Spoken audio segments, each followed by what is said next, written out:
Le ministère des Affaires sociales, de l'Action humanitaire et de la solidarité a élaboré la lettre de politique nationale de l'action sociale, PNAS, avec son plan d'action pour la période allant de 2013 à 2016.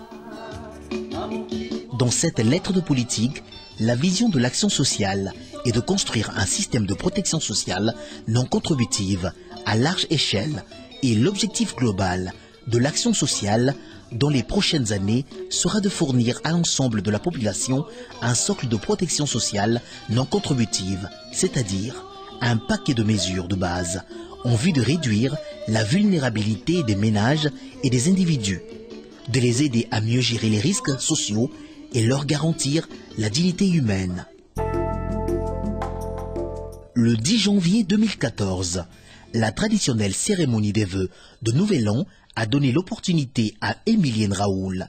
ministre des Affaires sociales, de l'Action humanitaire et de la solidarité, de définir les actes prioritaires de son département en 2014. La deuxième année de mise en œuvre du Plan national d'action sociale 2013-2016. Au cours de cette année 2014, des actions de grande envergure furent menées dans le cadre des axes de la PNAS et de l'action humanitaire. En ce qui concerne l'axe 1, prestation des services d'action sociale en faveur des groupes sociaux vulnérables, plusieurs activités ont été menées en faveur des groupes vulnérables.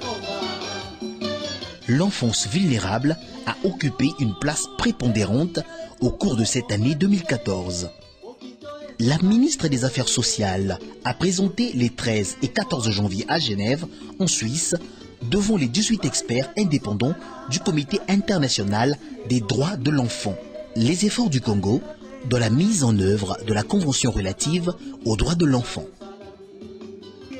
Ce rapport prenait en compte les deux protocoles facultatifs de la Convention relative aux droits de l'enfant sur l'implication d'enfants dans les conflits armés, leur vente, la prostitution des enfants et la pornographie impliquant des enfants. La ministre a rappelé que la volonté du gouvernement congolais par rapport à la situation des droits des enfants s'exprimait à travers l'adoption du Plan national de développement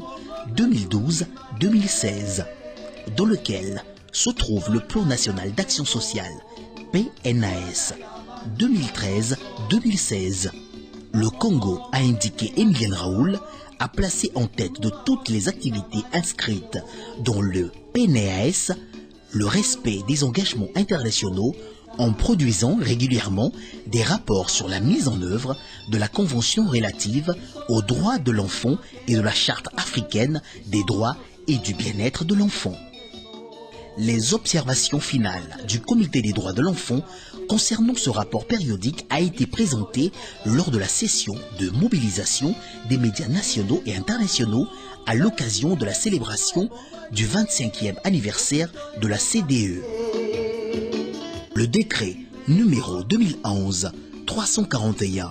du 12 mai 2011 fixant les conditions et les modalités de création et d'ouverture des structures privées d'accueil et d'hébergement des enfants a été vulgarisé à Brazzaville.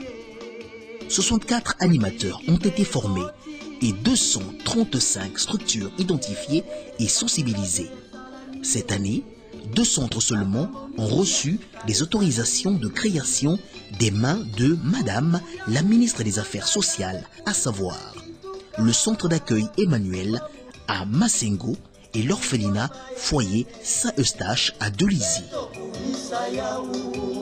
Dans le cadre du projet de lutte contre la traite transfrontalière qui s'exécute à Pointe-Noire, un atelier d'harmonisation des méthodes d'élaboration des plans sectoriels des ministères concernés par la traite des enfants a été organisé à Brazzaville du 29 au 30 avril 2014. À Pointe-Noire, la communauté béninoise a bénéficié de 2 campagnes de sensibilisation sur la traite des enfants. Un panneau d'information portant sur la lutte contre la traite des enfants a été placé au rond-point Lumumba. 167 enfants abandonnés, victimes de traite et enfants de la rue a été pris en charge réinsérés ou rapatriés. La 24e édition de la célébration de la Journée de l'enfant africain a été célébrée sous le thème « Une éducation de qualité, gratuite, obligatoire et adaptée pour tous les enfants en Afrique ».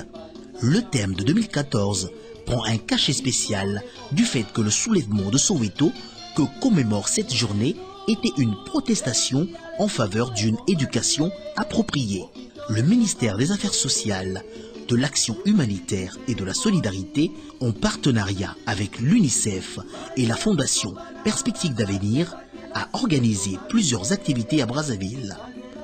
Ces activités s'articulaient autour de la réalisation d'un diagnostic rapide sur la situation des enfants non scolarisés, la session de mobilisation avec les médias ainsi que les sessions d'information sur l'éducation avec les parents, les enseignants, la société civile et les agents sociaux et la célébration de la journée commémorative du 16 juin 2014 sous le patronage du ministre en charge des Affaires sociales en présence de beaucoup d'invités et des enfants. Le 20 novembre 2014,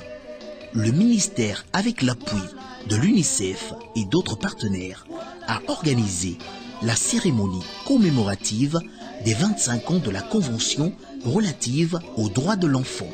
et du lancement du rapport sur la situation des enfants dans le monde sous le thème « Au Congo, chaque enfant compte ».